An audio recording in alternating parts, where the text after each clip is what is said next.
बातचीत।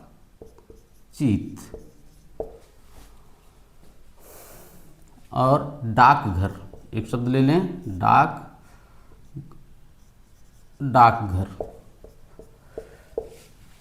इन शब्दों का आप शीघ्रता से जल्दी जल्दी प्रयोग करके देखें तो इसमें विकार की स्थिति बनेगी, और जो विकार की स्थिति बनेगी वही संधि है। करके देखें। 5 7, 5 7, इस शब्द को यदि हम बहुत तेज़ी से, बहुत जल्दी से बोलेंगे तो इस तरह से बोलेंगे 5 7, 5 7 निकलेगा कि वहाँ पर 5 7 लोगों को हमने देखा, इस तरह से ये शब्द आएगा। तो ये जो च है ये न में परिवर्तित हुआ, तो यही विकार ही संधि कहलाएगा। क्योंकि संधि के लिए ये शर्त है कि जब तक विकार की स्थिति नहीं बनेगी तब तक वो संधि नहीं कहलाएगा। तो जो इसमें 5 का च है वो न में परिवर्तित हो गया, वो व्यंजन संधि में होता है, आगे हम लोग पढ़ेंगे। तो इसको जल्दी से बोलेंगे तो 5 7। उसी तरह से 500 को देखें, लोग बोलते हैं 500, 500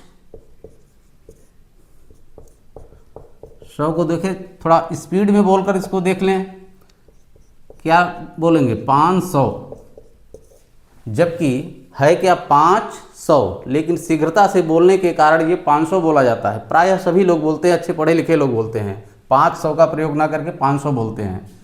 तो यहाँ भी जो च है न में परिवर्तित हो रहा है। इधर देखें बातचीत, बातचीत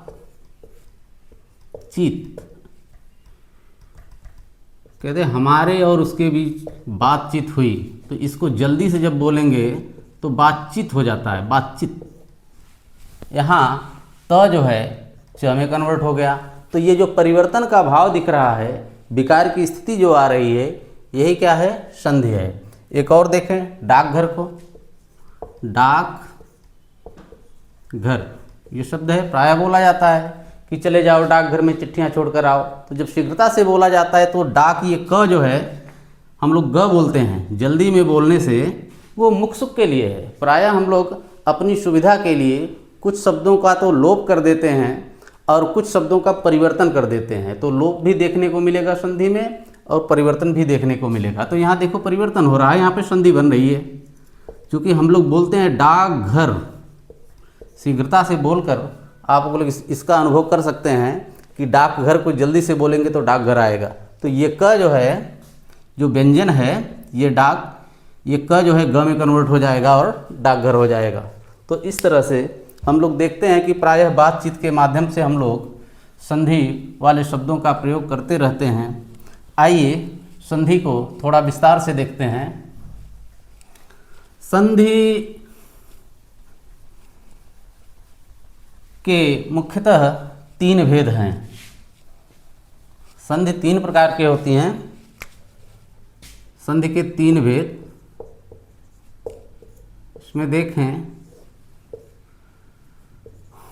पहला स्वर संधि और दूसरा व्यंजन संधि और तीसरा विसर्ग संधि, जिसमें इसका नामकरण प्रायः परिवर्तन और परिणाम के आधार पर ही इनका नामकरण हुआ है। कि स्वर संधि में आप देखेंगे कि स्वरों का स्वरों के साथ ही मेल होगा तो वो संधि स्वर संधि कहलाएगी। जैसे इसमें स्वर धन स्वर, अब ये बनेगा स्वर संधि। यहाँ है ही है, स्वर धन स्वर बराबर स्वर संधि। एक उदाहरण के द्वारा देख लें कि जैसे शीतोष्ण शब्द ले लें, शीतोष्ण, इसका यदि विच्छेद देखेंगे तो शीत धन उष्ण, शीत धन उष्ण। अब इसके त में अ है और यहाँ उ है, तो ये दोनों मिलकर ओ बनते हैं। तो स्वर का स्वर से जब मेल हुआ तो स्वर में ही परिवर्तित हुआ, वो भी तो एक स्वर है।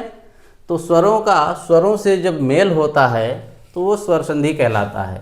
अन्य उदाहरण के माध्यम से भी देख सकते हैं, जैसे देवालय, देव धन आलय। अब देखें, देव में अ और आलय में आ। अब इन दो स्वरों का योग होगा तो स्वर ही आएगा, क्योंकि अ और आ मिलकर आ ही होता है। कहने का मतलब परिणाम भी उसका स्वर ही आना चाहिए। अगर स्वर स्वर मिल रहे हैं और उसके रिजल्ट के रूप में स्वर ही आ रहा है तो वो स्वर संधि होगा। उसी तरह से हम लोग व्यंजन संधि को देख लें। व्यंजन संधि में कि जहाँ पर पहला पद माने पहला वर्ण व्यंजन और दूसरा स्वर हो, इसके उदाहरण के तौर पर देखें। माने पहला क्या हो, व्यंजन, और दूसरा स्वर। दो स्थितियाँ इसमें मिलती हैं देखने को। एक तो पहला वर्ण व्यंजन होगा और दूसरा स्वर, और दूसरा होगा दोनों व्यंजन होंगे। तो दोनों व्यंजन वाला भी देख लें। व्यंजन धन व्यंजन, इसके उदाहरण के रूप में हम लोग देख लें वाक धन ईश। देखें, वाक माने इसके परिभाषा में ये है कि प्रथम शब्द का जो अंतिम वर्ण होता है और द्वितीय शब्द का जो प्रथम वर्ण होता है, दोनों के योग में, योग करने पर जो विकार की स्थिति आती है, जो परिवर्तन आता है, वही संधि होता है। तो देखें, पहले शब्द का अंतिम वर्ण क है और चूंकि क पे हलंत लगा हुआ है, तो हलंत लगा है इसका मतलब ये शुद्ध व्यंजन है। चूंकि इसमें स्वर नहीं है, शुद्ध व्यंजन है, तो ये व्यंजन हुआ। तो इसमें क्या है, व्यंजन है, व्यंजन। और ई क्या है, ये स्वर है। तो इसमें व्यंजन और स्वर का मेल हो रहा है और ये जो संधि बन रही है वागीस, संधि जो बनेगी वागीस। चूँकि ये क अपने तीसरे वर्ण में कन्वर्ट हो जाता है। जब हम व्यंजन संधि पढ़ेंगे तो उसको विस्तार से देखेंगे। तो क जो है ग में बदल गया और ये जो ई है ये तो कांस्टेंट है, सेम स्थिति में बना हुआ है। अगर किसी का परिवर्तन हुआ है तो वह क का परिवर्तन हुआ है। क जो है ग में बदल गया, तो चूंकि ये व्यंजन बदल रहा है इसलिए व्यंजन संधि कहलाएगी। परिवर्तन जिसमें होगा, परिवर्तन और परिणाम के आधार पर ही संधियों का निर्धारण किया जाएगा। तो क चूंकि व्यंजन है, अब व्यंजन ही परिवर्तित हो रहा है, तो इसलिए ये व्यंजन संधि। व्यंजन व्यंजन का देख लें।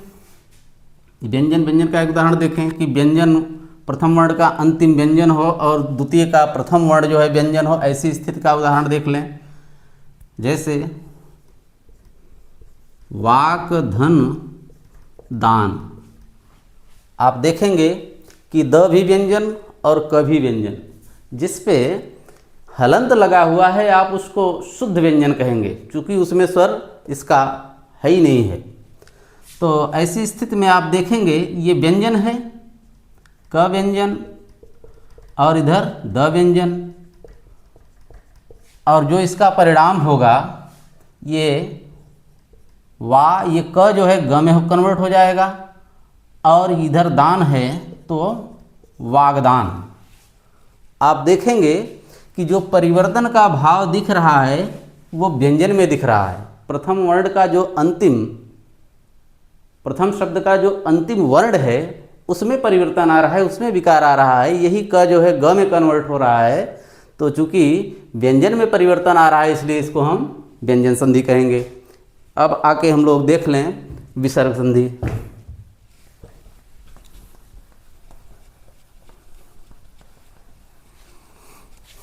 साथियों, हाँ, विसर्ग संधि में देखें, विसर्ग संधि जिसका प्रथम शब्द का अंतिम वर्ण विसर्ग हो, और माने विसर्ग धन स्वर और विसर्ग धन व्यंजन, इसमें भी दोनों स्थितियां बन सकती हैं। इसके उदाहरण मिल सकते हैं कि प्रथम वर्ण का प्रथम शब्द का अंतिम वर्ण क्या हो, विसर्ग हो, और दूसरे शब्द का प्रथम वर्ण क्या हो, स्वर हो। ऐसी स्थिति में इसका एक उदाहरण देखें। मनः धन अभिलाषा।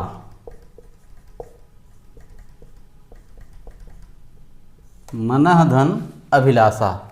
अब देखें, इसमें प्रथम वर्ण तो मन है और प्रथम शब्द मन है और इसका अंतिम वर्ण विसर्ग है। क्या है, विसर्ग। और इधर देखें, जो द्वितीय पद या द्वितीय शब्द है इसका प्रथम वर्ण स्वर है।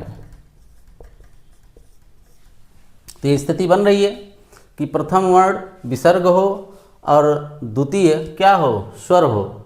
और जो परिवर्तन होगा विसर्ग में होगा तब तो वो विसर्ग संधि होगी। तो आप देखें कि इसका जो संधि बनेगा यही विसर्ग जो है यो, ओ में विसर्ग का ओ हो जाता है।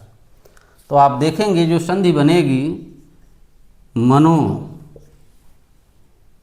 मनोभिलाषा, जो संधि बनेगी मनोभिलाषा। आप देख रहे हैं कि इस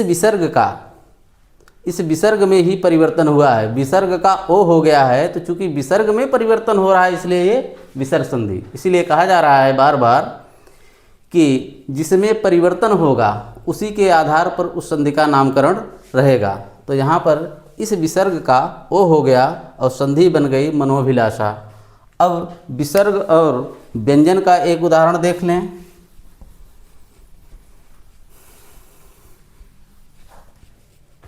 देखें, विसर्ग और व्यंजन का होगा मनः धन योग। आप देख रहे हैं कि प्रथम शब्द का अंतिम वर्ण विसर्ग है और द्वितीय शब्द का प्रथम वर्ण व्यंजन है। और ये चूँकि विसर्ग है और जब इसको संधि करेंगे इसके साथ तो इस विसर्ग का ओ हो जाएगा और यह संधि बनेगी मनोयोग। तो आपने देखा कि विसर्ग में परिवर्तन हुआ है। परिवर्तन का भाव या विकार की स्थिति किसमें बनी है, विसर्ग में, इसलिए ये विसर्ग संधि। आइए आगे चलते हैं, इनके नामकरण के आधार पर कुछ संधियों को और स्पष्ट करने का प्रयास करते हैं। इसी में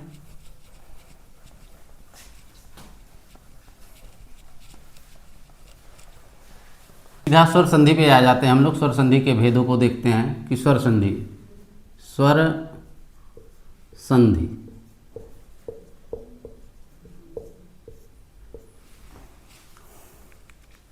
स्वर संधि में आप देखेंगे इसका एक सूत्र है अकह सवर्णे दीर्घ। परिभाषा तो यही है कि स्वरों का स्वरों के साथ मेल होने पर स्वर संधि होता है, विकार होता है तो स्वर संधि होता है। लेकिन इसका सूत्र है अकह सवर्णे दीर्घ। इस सूत्र के आधार पर हम लोग साथियों अब हम लोग स्वर संधि को देखेंगे। और स्वर संधि के 5 भेद बताए गए हैं और उसके पांचों भेदों को उसके परिणाम के आधार पर ही उसका नामकरण किया गया है। देखें, स्वर संधि, इसके 5 भेद बताए गए हैं।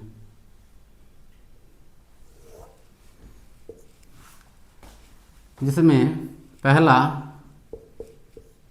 दीर्घ स्वर संधि और दूसरा गुण स्वर संधि,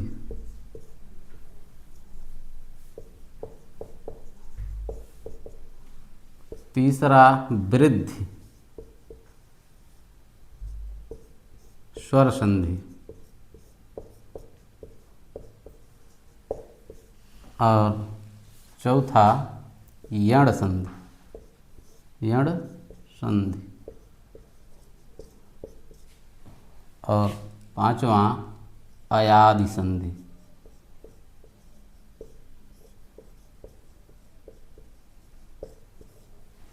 ये स्वर संधि के मुख्यतः 5 भेद हैं, जिसमें उनके परिणाम के आधार पर ही जो उसमें कि वर्णों में जो स्वर स्वर के साथ मिल रहा है इसलिए स्वर संधि, और स्वर स्वर के साथ मिलकर दीर्घ बन रहा है इसलिए दीर्घ संधि।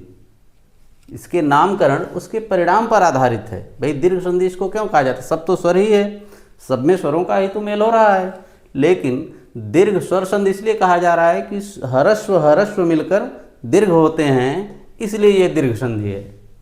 तो आइए हम लोग दीर्घ स्वर संधि को देखते हैं, एक एक को देखते चलते हैं।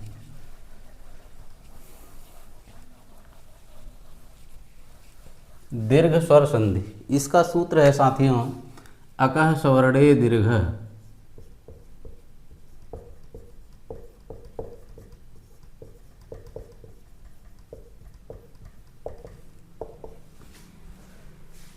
इसी के आधार पर इसकी परिभाषा भी निर्धारित होती है कि अक प्रत्याहार। थोड़ा सा आप लोगों को लग रहा होगा कि ये अक क्या हो गया।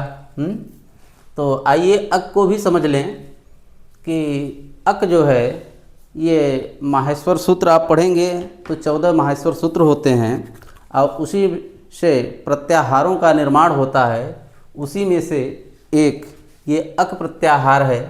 आइए अक प्रत्याहार को देखते हैं माहेश्वर सूत्र के माध्यम से। अक को अक, पहले तो माहेश्वर सूत्र जहाँ तक आ रहा है अक में उसको देख लेते हैं।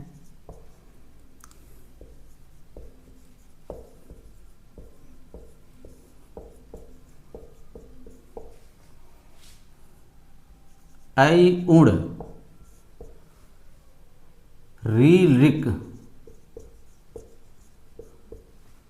री रिक ऐ ओंग ऐ अक तो आ गया। चलिए अक मिल गया आपको। यहाँ पर बहुत माहेश्वर सूत्रों को लिखने की आवश्यकता नहीं है, मैं जो बताना चाह रहा था वो मिल गया। ये अ है और ये क है, यही अक प्रत्याहार है और यही इसका सूत्र कह रहा है कि अकः सवर्णे दीर्घ, मतलब कि अक प्रत्याहार के अंतर्गत, माने इसके अ से लेके क के अंतर्गत आने वाले समान वर्ण, स माने समान वर्ण माने वर्ण, तो अक प्रत्याहार के अंतर्गत आने वाले समान वर्ण मिलकर दीर्घ हो जाते हैं। यही इसकी परिभाषा है। आप ऐसे लिख भी सकते हैं कि अक प्रत्याहार के अंतर्गत आने वाले समान वर्ण मिलकर दीर्घ हो जाते हैं।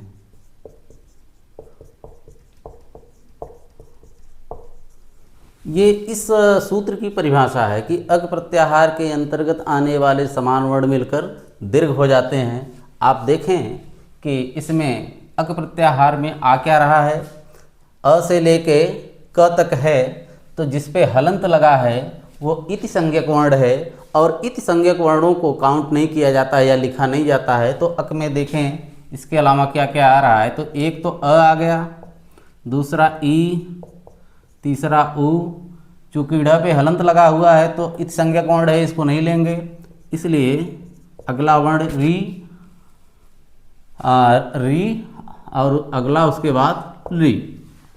कहने का मतलब इन वर्णों के बाद समर्डी, समर्डी माने समान वर्ण, कहने का मतलब अ ई उ री री के बाद हरस्व या दीर्घ माने लघु या गुरु माने हरस्व या दीर्घ अ ई उ री री आता है तो क्रमशः उसके स्थान पर दीर्घ हो जाएगा। इसको और विस्तार से देखें तो इस रूप में भी देख सकते हैं कि किताबों में, हाई स्कूल इंटर की किताबों में तो इस तरह से परिभाषा दी है कि यदि अ ई उ री के बाद अ ह्रस्व या दीर्घ अ ई उ री आता है तो उनके स्थान पर क्रमशः आ ई उ माने दीर्घ में आ ई उ री हो जाता है। ये बोर्ड हाई स्कूल इंटर की किताबों में इस तरह से परिभाषा मिली है, लेकिन आप इसको ध्यान रखेंगे इस सूत्र को और उसको इस ढंग से देखेंगे कि अक प्रत्याहार में आने वाले समान वर्ण मिलकर दीर्घ हो जाते हैं तो कभी मिस्टेक नहीं होगा।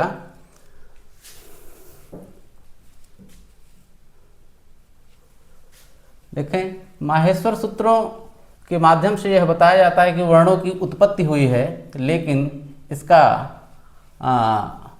संस्कृत की किताबों में उल्लेख मिलता है कि पाणिनि की अष्टाध्यायी में भी मिलता है कि शिव जी डमरू बजा रहे थे और उससे इसके वर्ण जो है ध्वनित हो रहे थे और उन वर्णों को पाणिनि जी ने लिपिबद्ध किया और बज क्या रहा था वही कि ऐ उण री ली के वों गयो चाहे वरट लट मंगड़ नम झवई गड़दस जब गड़दस खब छटत चटतव कपय सस्सर हल।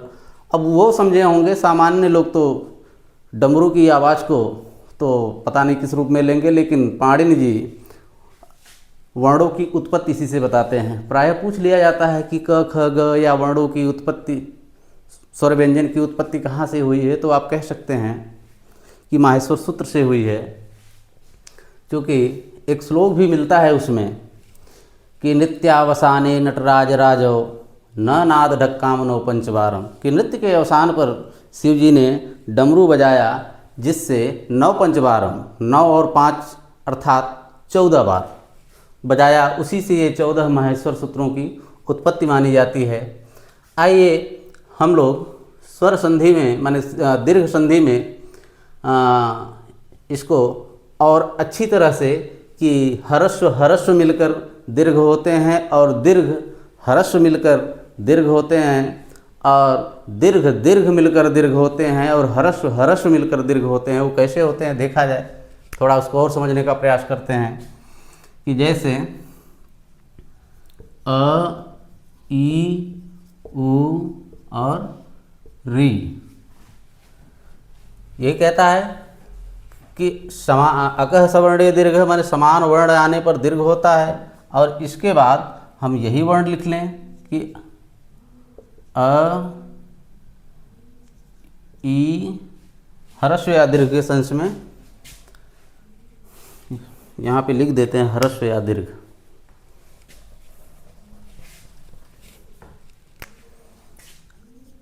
अ ई उ री भी है लेकिन उसका उदाहरण नहीं मिलता है, इसलिए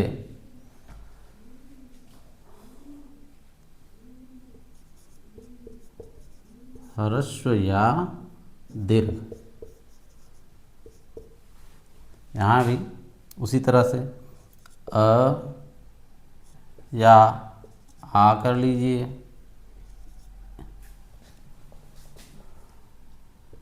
ई दीर्घ ई,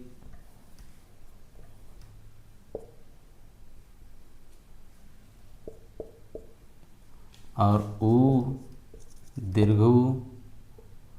री का दीर्घ तो न के बराबर मिलता है, फिलहाल देखते हैं, देखेंगे आप कि यदि अ और अ मिलेगा तो होना उसको दीर्घ आ है, माने अ और अ मिलेगा तो दीर्घ, चाहे देखिए ह्रस्व और ह्रस्व या दीर्घ आ से मिलेगा तो आ बनेगा, परिणाम उसका आ है, माने दीर्घ होना है, इसी के आधार पर तो उसका नामकरण हुआ है। अब देखेंगे कि ह्रस्व ई और ह्रस्व ई या दीर्घ ई मिलेगा तो उसमें दीर्घ ई ही बनेगा। उसी तरह से उ को देखें कि ह्रस्व यू और दीर्घ उ मिलेगा तो दीर्घ उ ही बनेगा। इसी तरह से री को देख लें तो ये दीर्घ री बनेगा। इसका मतलब ये हुआ कि ह्रस्व मिलेगा तो दीर्घ बनेगा, या दीर्घ ह्रस्व मिलेगा तब भी दीर्घ बनेगा। कहने का मतलब जब दो समान वर्ण मिलेंगे तो दीर्घ ही बनेंगे, इसलिए इस संधि का नाम दीर्घ संधि है। तो नाम के आधार पर ही इसका परिणाम के आधार पर ही इसका नामकरण हुआ है, इसलिए दीर्घ स्वर संधि। चूँकि प्रायः लोग बोल जाते हैं कि दीर्घ संधि गुण संधि, नहीं, चूँकि ह्रस्व स्वर दीर्घ स्वर या दीर्घ स्वर ह्रस्व स्वर मिलकर स्वर ही तो मिल रहे हैं, इसलिए ये दीर्घ स्वर संधि के अंतर्गत आएगा। आगे आइए कुछ उदाहरणों के माध्यम से हम लोग इसको समझने का प्रयास करते हैं।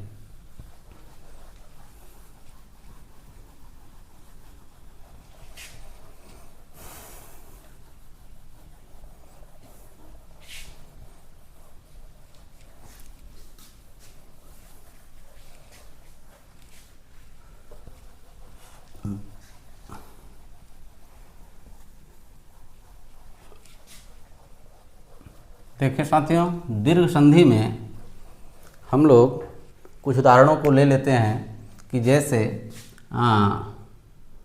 दैत्य धन अरि। एक शब्द ले लें कि दैत्य धन अरि।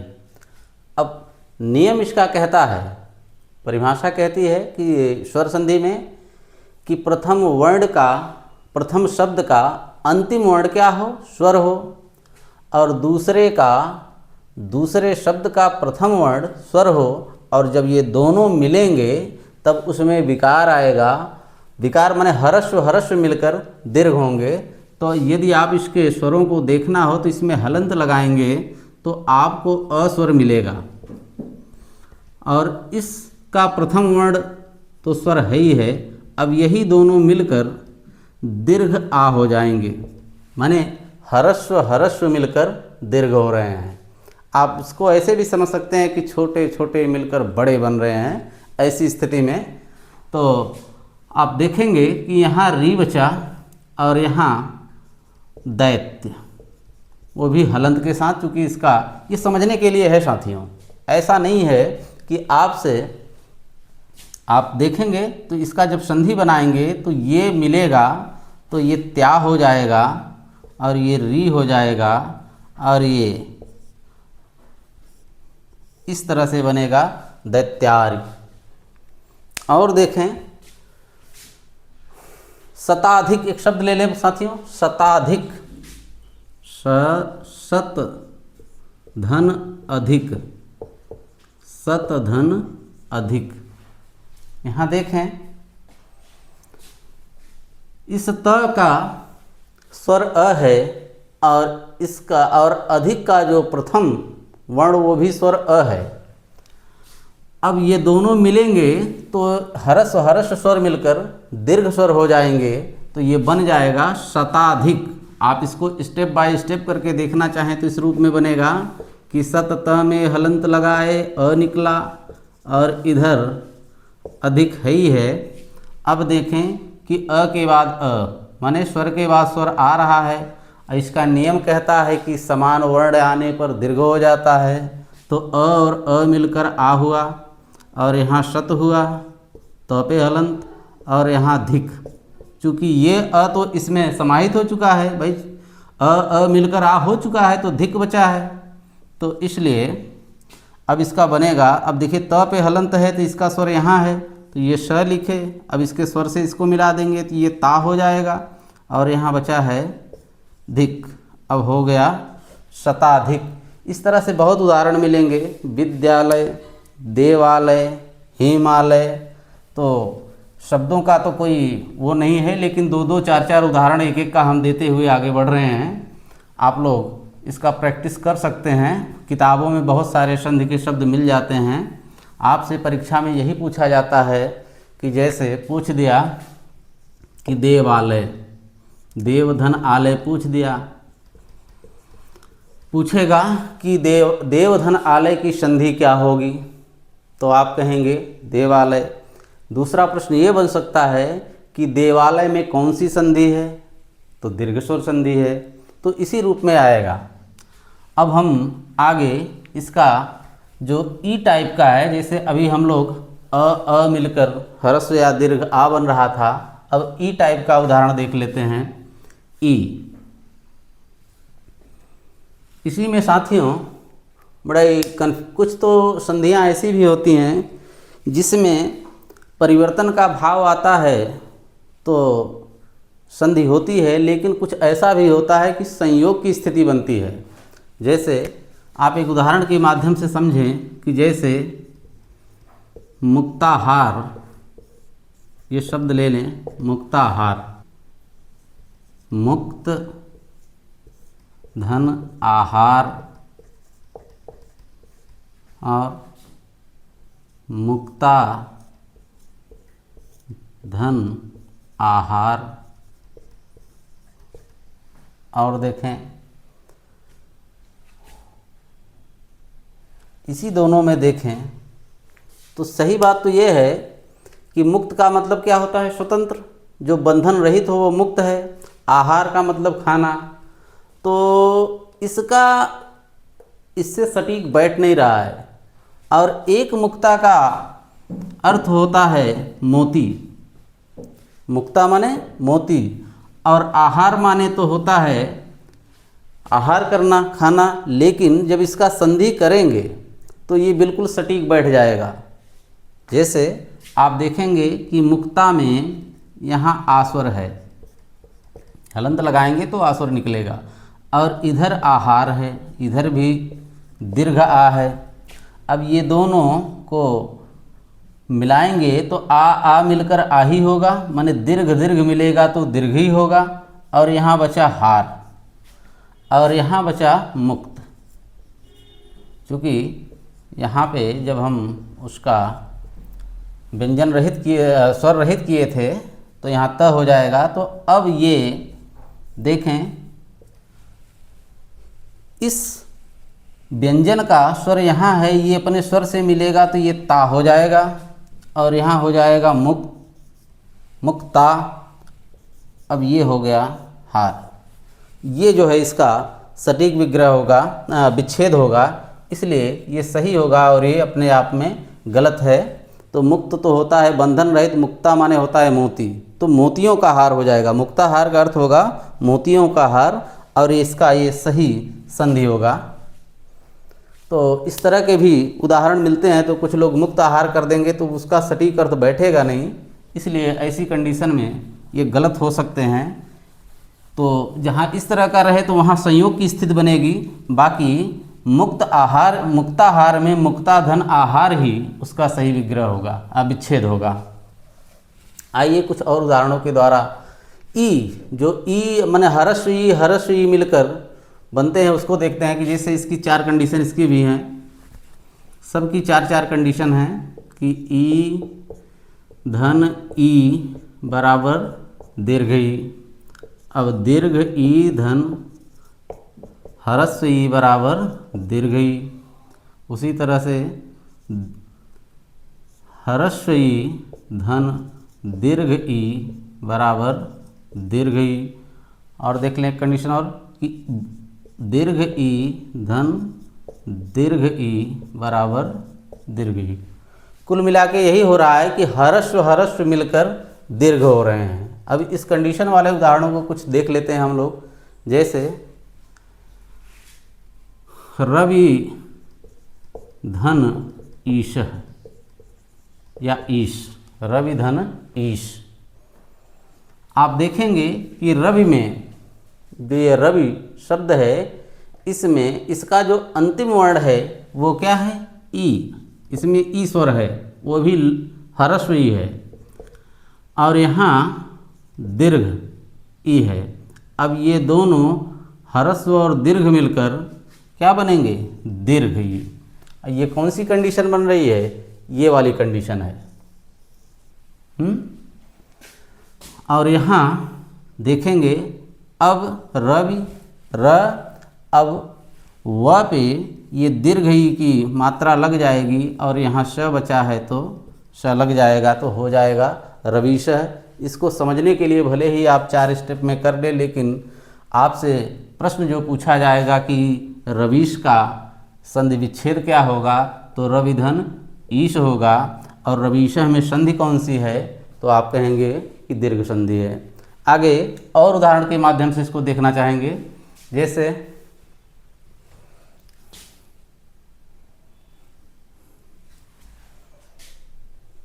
गिरीशः, गिरि, गिरि धन ईशः, ईश।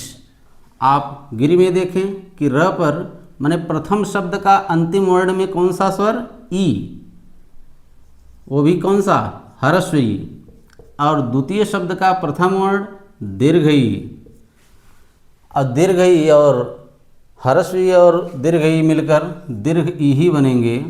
तो इसलिए यहाँ पर अब ये जो र पे छोटी की मात्रा थी, अब यही बड़ी की मात्रा हो जाएगी, तो ये बन जाएगा गी री श। आगे और उदाहरण देखें, एक उदाहरण और देख लें, फिर आगे चलते हैं इसके बाद वाले पर।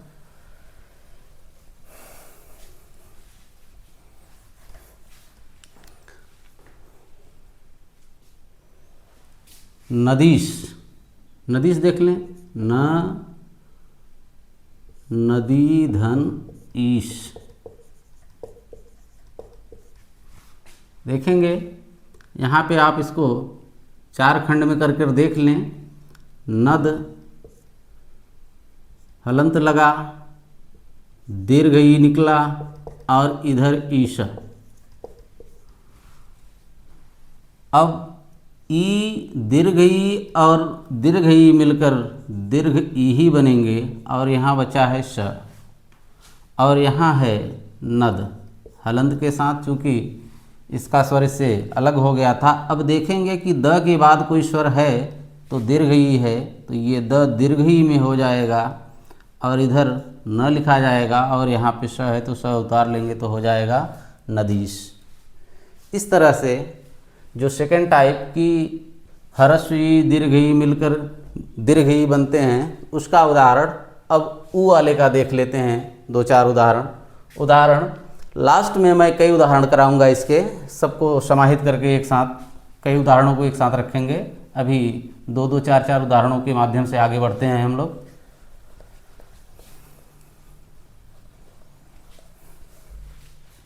देखें उसी तरह से, जैसे ह्रस्व ऊ धन ह्रस्व ऊ बराबर दीर्घ ऊ, और दीर्घ ऊ धन ह्रस्व ऊ बराबर दीर्घ ऊ।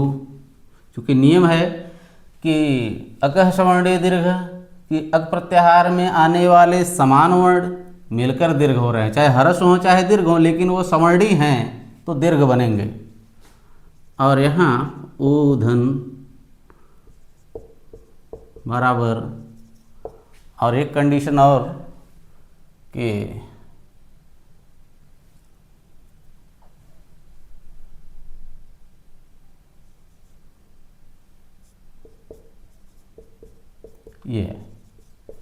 ये भी चार कंडीशन है कि ह्रस्व मिलकर दीर्घ हो रहे हैं, और दीर्घ ह्रस्व मिलकर दीर्घ हो रहे हैं, दीर्घ ह्रस्व मिलकर दीर्घ और दीर्घ मिलकर दीर्घ हो रहे हैं, और ह्रस्व और दीर्घ मिलकर दीर्घ। माने जब सवर्णी मिलेंगे तो दीर्घ होना है, इसीलिए ये दीर्घ संधि है। आइए देखते हैं उदाहरणों के माध्यम से इसको। है लघु धन उर्मी, लघु धन उर्मी। देखें इसका हम खंड खंड करके देख लेते हैं। यहाँ लघ निकला क्या, ह्रस्व ऊ, और यहाँ दीर्घ ऊ उर्मी। अब ह्रस्व ऊ और दीर्घ ऊ मिलकर दीर्घ ऊ, और यहाँ र्मी, यहाँ लघ। आप देखेंगे कि इस घ के बाद दीर्घ ऊ हमको मिल रहा है, तो ये सीधा सीधा उसके साथ जुड़ेगा तो घू हो जाएगा, और ये ल जो बचा है इसको लिख दिए, और इधर जो शेष है उसको लिख दिए, तो हो गया लघुर्मी। बहुत सारे उदाहरण हैं, एक और उदाहरण देख लेते हैं हम लोग।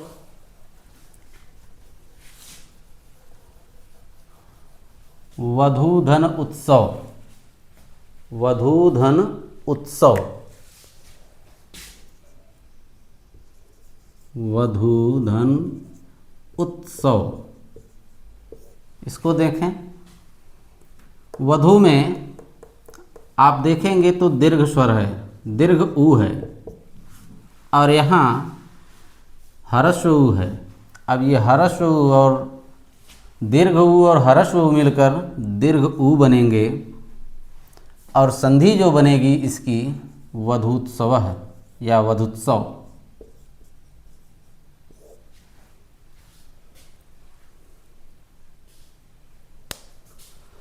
इस तरह से साथियों बहुत सारे उदाहरण आप देख सकते हैं। एक साथ अभी मिक्स करके सारे उदाहरणों को हम फिर से देख लेंगे, लेकिन पहले दीर्घ स्वर के जितने टाइप हैं सबको दो दो चार चार उदाहरणों के माध्यम से देख लेते हैं। अब दीर्घ संधि में एक री का उदाहरण आता है कि री री मिलकर दीर्घ री हो जाता है, उसको भी देख लेते हैं। लेकिन संस्कृत में इसका कोई उल्लेख नहीं मिलता है कि हरस री मिलेगा तो दीर्घ होगा, माने चार टाइप नहीं मिलेंगे, लेकिन हरस हरस दीर्घ एक आध उदाहरण इसको हम लोग देख सकते हैं। जैसे लघुर्म के बाद कुछ और उदाहरण हम लोग देख लेते हैं, जिसमें देखें कि शूधन उक्ति, शूधन उक्ति। देखें इसमें हर्षु आप ऐसे भी देख सकते हैं, इस पे हलंत लगाए, हर्षु हर्षु निकल गया, हलंत लगाए तो ये स्वर विहीन हुआ, और यहाँ उक्ति। अब हर्षु और हर्षु मिलकर हो जाएगा दीर्घ ऊ, जिसमें यहाँ बचाक्ति। अब इस स में दीर्घ ऊ लगेगा तो ये हो जाएगा सु, और इधर जो बचा है ति हो जाएगा सुक्ति। और उदाहरण देखें, गुरुपदेश, गुरु धन उपदेश। साथियों गुरुपदेश में देखें बहुत सारे उदाहरण तो दिए नहीं जा सकते, लेकिन जो भी उदाहरण हैं इन उदाहरणों को आप ध्यान रखेंगे तो बहुत कुछ कर लेंगे। देखें गुरुपदेश, यहाँ गुरु में आप देख रहे हैं कि छोटा ऊ, और यहाँ छोटा ऊ माने हरस ऊ और हर्ष ऊ मिलकर होगा दीर्घ ऊ, तो दीर्घ ऊ। अब इस र पे माने ये संधि होगी तो ये हो जाएगा गुरु उपदेश। और एक आध उदाहरण देख लेते हैं, लघुत्तम, लघुधन उत्तम, लघुधन उत्तम, लघु धन उत्तम। देखें लघु में हलंत हर्षु धन उत्तम। अब हर्षु मिलकर हो गया दीर्घु, और यहाँ तम, और यहाँ लघ। अब संधि करेंगे, इस घ का स्वर दीर्घ स्वर यहाँ है तो ये हो जाएगा बड़ा दीर्घ हो जाएगा, और ये हो जाएगा लघुत्तम। इस तरह से देख रहे हैं साथियों कि हरस और हरस मिलकर दीर्घ हो रहा है। तो बहुत सारे उदाहरण तो एक साथ नहीं दिए जा सकते, लेकिन प्रयास करेंगे कि ज्यों ही दीर्घ स्वर संधि खत्म होगा मैं मैक्सिमम अच्छे उदाहरणों को जो परीक्षा में अक्सर आते हैं समाहित करने की कोशिश करूंगा। एक उदाहरण और देख लें, मृत्युधन उपरांत, मृत्युधन उपरांत, मृत्युधन उपरांत। इसका क्या होगा, मृत्यु परांत। देखें ये हर्षु धन हर्षु मिलकर ये हो जाएगा दीर्घ ऊ, अब ये हो जाएगा मृत्यु परांत। इस तरह से इसकी संधि बनेगी।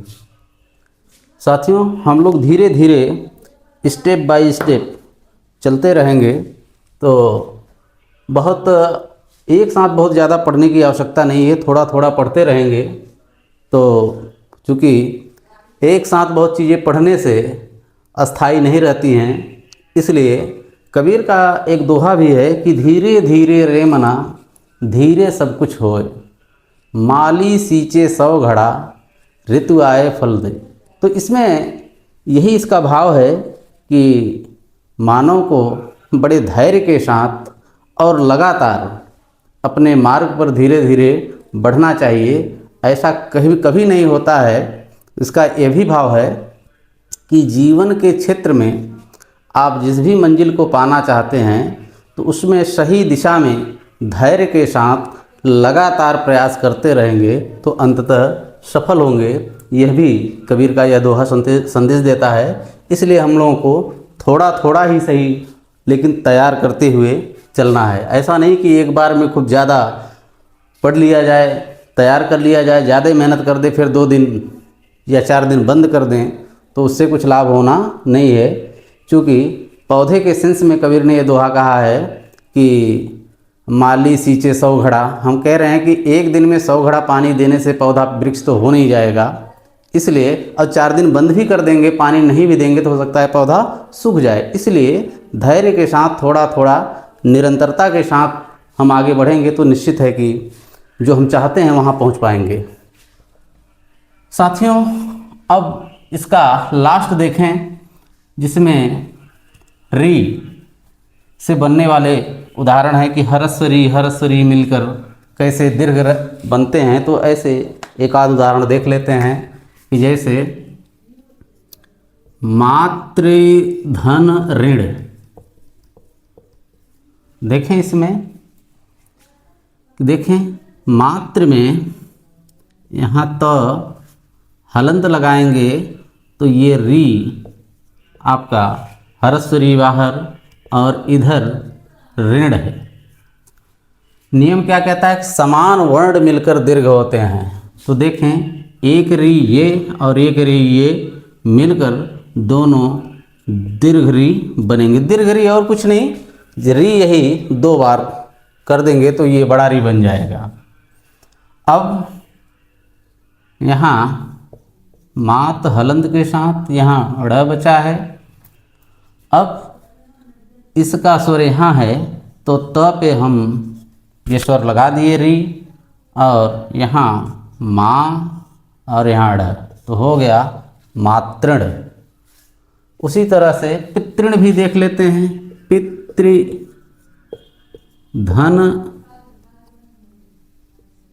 पितृधन ऋण। ठीक उसी तरह से होगा संधि कि इसका री और ये री मिलकर दीर्घ री हो जाएंगे। अब जो बचा है यहाँ ड़ बचा है और यहाँ पित बचा है।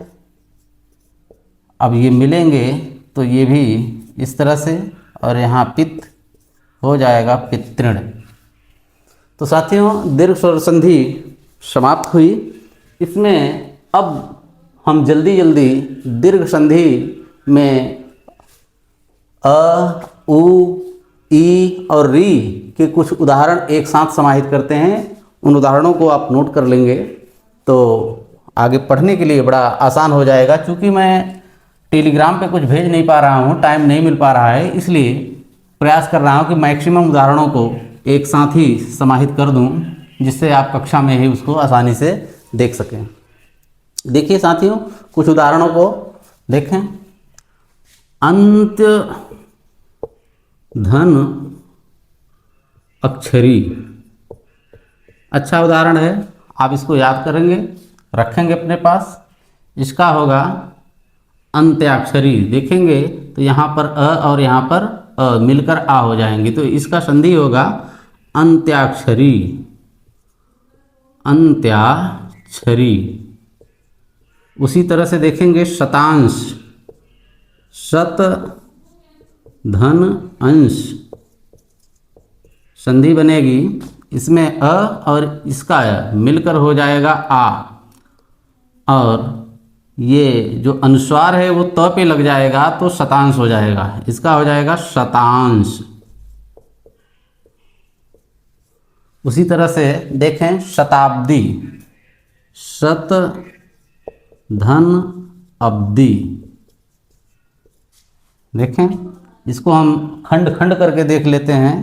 तो शत हलंत के साथ अ निकला, धन अब्दी। अब्द वर्ष होता है तो अ और अ मिलकर हुआ आ, और यहाँ हो जाएगा शताब्दी। 100 वर्षों के समूह को शताब्दी कहते हैं।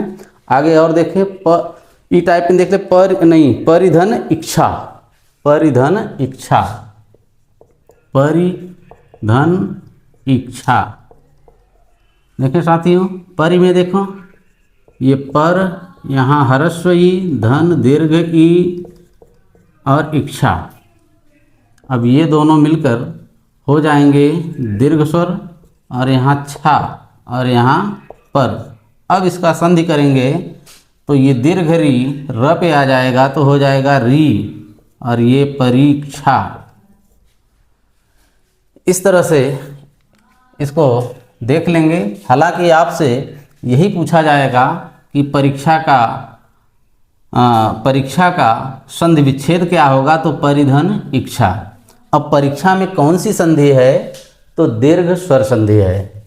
आपको इन बातों को ध्यान रखना होगा कि दीर्घ स्वर संधि में समान वर्ण मिलकर दीर्घ ही बन रहे हैं, तो उसको जब विच्छेद करेंगे तो आपको वो स्वर मिल जाएंगे और आसानी से आप पकड़ लेंगे कि इसमें कौन सी संधि है। उसी तरह से एक उदाहरण और देखें, कोणार, कोण धन अर्क, परीक्षा में पूछा गया है ये।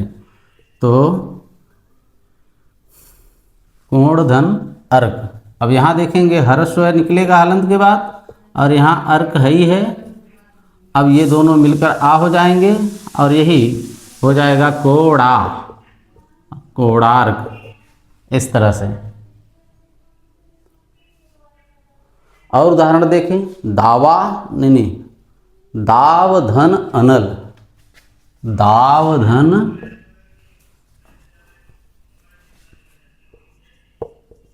दाव धन अनल। दाव का अर्थ साथियों वन होता है, जंगल। और फिर इसका जब संधि करेंगे तो दावा नल हो जाएगा, माने जंगल की आग। हो जाएगा दावा नल, माने जंगल की आग। इस तरह से एक और देखें, सचीधन इंद्र, सचीधन इंद्र, सची धन इंद्र। देखें इसमें सची इंद्र की पत्नी का नाम, और इसमें दीर्घ स्वर है और इंद्र। देखें ये ह्रस्व ये मिलकर दीर्घ हो रहा है, यहाँ सच होगा और यहाँ इंद्र होगा। अब इसका संधि करेंगे तो ये सची हो जाएगा।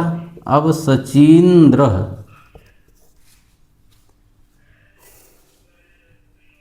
इस तरह से ओ वाले से बनने वाले कुछ उदाहरण भी देख लें। जैसे एक और उदाहरण देखें, फणींद्र, सचिंद्र, परीक्षा, परीक्षित। परीक्षित का देख लें, परिधन इच्छित, परिधन इच्छित, परिधन इच्छित। देखें इसका खंड खंड करके देख लेते हैं, लेकिन आपसे जो पूछे जाने वाला है ये पूछा जाएगा, और लास्ट में जो उसकी संधि बनेगी वही पूछा जाएगा। तो यहाँ पे पर, यहाँ पर ईश्वर निकला और यहाँ इच्छित। देखें ये हर्ष और दीर्घ ई मिलकर दीर्घ ई, और यहाँ छित, और यहाँ पर हलंत के साथ। अब ये दोनों मिलेंगे तो री हो जाएगा सीधा सीधा, और यहाँ प हो जाएगा, यहाँ बचा है छी। अब हो गया ये परीक्षित। आपसे यही पूछा जाएगा कि परीक्षित में कौन सी संधि है, तो आप बताएंगे कि दीर्घ स्वर संधि है उसी तरह से एक आध उदाहरण और ले लें। श्रीधन ईशः, श्रीधन ईशः या ईश, श्रीधन ईश। अब श्री में बड़ी, यहाँ पे बड़ी ई है, माने हर्ष दीर्घ ई है, और यहाँ भी दीर्घ ई, ये दोनों मिलकर दीर्घ ई बनेंगे, और यहाँ श आएगा और यहाँ स्र आएगा। ठीक है। अब इसका जब इससे संधि होगा तो ये श्री बन जाएगा और ये हो जाएगा श्रीश। श्रीश किसको कहते हैं? विष्णु को। श्रीश माने लक्ष्मी के ईश, माने आप देखेंगे तो श्रीश का अर्थ होता है विष्णु। उसी तरह से एक और ले लें, सतीश, सतीधन ईश, सतीधन ईश। देखें साथियों, सती धन ईश, ईश माने तो स्वामी होता है, सॉरी ये सती नहीं रहेगा, ये वाला स रहेगा। सतीश, सतीश। तो सती के सीधा सीधा सती के ईश माने कौन होंगे? शिव होते हैं। सतीश कौन है? शिव हैं। तो इसका विच्छेद देखें तो होगा सत हलंत दीर्घ ई धन दीर्घ ई और श। अब ये दोनों दीर्घ ई मिलकर दीर्घ ई, और यहाँ श बचा और यहाँ सत। अब चूंकि त का स्वर इधर है तो ये उससे जुड़ेगा, ये ती हो जाएगा, यहाँ श हो जाएगा और यहाँ ये श हो जाएगा, तो हो जाएगा सतीश। सतीश माने कौन? शिव, माने सती के इस सतीश। इसी तरह से मुनीश्वर, न्यून धन अधिक। देखें, न्यून धन अधिक, न्यून धन अधिक, इसका संधि होगा न्यूनाधिक। क्या होगा? न्यूनाधिक। परीक्षा, परीक्षा। अस्त अचल। देखें, अस्त अचल, अस्त अचल। देखें क्या होगा? त में य और इधर तो समान वर्ण मिलकर दीर्घ हो रहे हैं, तो ये त जो है ता हो जाएगा, तो हो जाएगा अस्ताचल। क्या हो जाएगा? अस्ताचल। अस्ताचल रवि धीरे धीरे पढ़े होंगे। और देखें अपर धन अहन। देखें, अपर धन अहन अपराहन का है। अपराहन का मतलब अपर, दोपहर के बाद। अपर धन अहन, अहन माने दिन होता है। अहन का अर्थ क्या होता है? दिन। तो देखें इस र में हलंत लगाएंगे तो अ स्वर निकलेगा, और यहाँ अ है, और ये हरस हरस मिलकर दीर्घ आ हो रहा है, और यहाँ बचा हन, और यहाँ अप, अप, प हलंत के साथ रहेगा। अब ये प ना अपरा, ना अपर है ना, अपर, इस पे हलंत। अब बनेगा अपराहन। अप रा ह ड़ भी होगा और न भी होता है, ये दोनों सही है। अपराहन का अपराहण भी होगा या अपराहन भी होगा। यहाँ अपराहन कर दे रहे हैं, अपरा हलंत रहेगा यहाँ पे न, और अपराहण, अपराहण, ये दोनों सही है साथियों। इसलिए कि नियम हमने कहीं देखा है कि यदि अपर में ये र लगा है तो जब इसका ये र जिसमें लगा रहता है उसमें ढ हो जाता है, अपराहण का अपराहण हो जाएगा। इसी तरह से पूर्वाहण, पूर्वधन अहन, पूर्वाहन का देखें, पूर्वाहन, पूर्वधन अहन, अहन माने दिन के पहले का। माने 9 से 12 का समय जो होता है वो पूर्वाहन होता है। पूर्व धन अहन, दोपहर के पूर्व के समय को क्या कहते हैं? पूर्वाहन। इसका होगा, खंड खंड करके देख लें, अ धन अहन।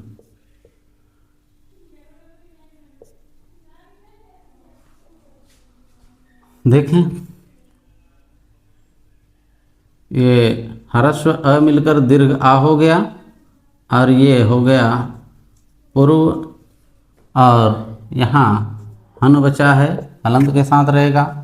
अब देखें, ये दोनों मिलेगा तो पूर्वा हो जाएगा, और बचा है हन हलंत के साथ। ये शुद्ध भी है, पूर्वाहन, अपराहन, मध्याहन, मध्य अहन, मध्याह्न लोग बोल देते हैं मध्याह्न, वो अपने आप में अशुद्ध भी है, क्योंकि मध्याहन होता है, अहन माने दिन, दिन का मध्य, अहन माने दिन। वही चीज़ लिखने में देखें आगे एक आध उदाहरण और, नहीं तो अब समापन की तरफ है।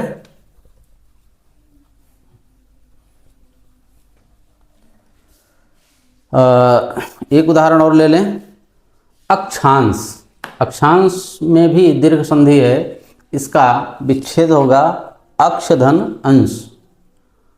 साथियों, अभी तक जो भी उदाहरण लिखाए गए हैं लास्ट में, उन उदाहरणों को आप नोट कर लेंगे और पढ़ेंगे तो हमें लग रहा है कि जो भी, चाहे प्रतियोगी परीक्षा हो, चाहे बोर्ड की परीक्षाएं हो, हाई स्कूल इंटर की, तो उसमें ये प्रश्न आ सकते हैं। और प्रतियोगी परीक्षाओं के लिए तो ऐसे ही उदाहरण प्रायः पूछे जाते हैं। इसी के साथ आज की कक्षा बस यहीं तक।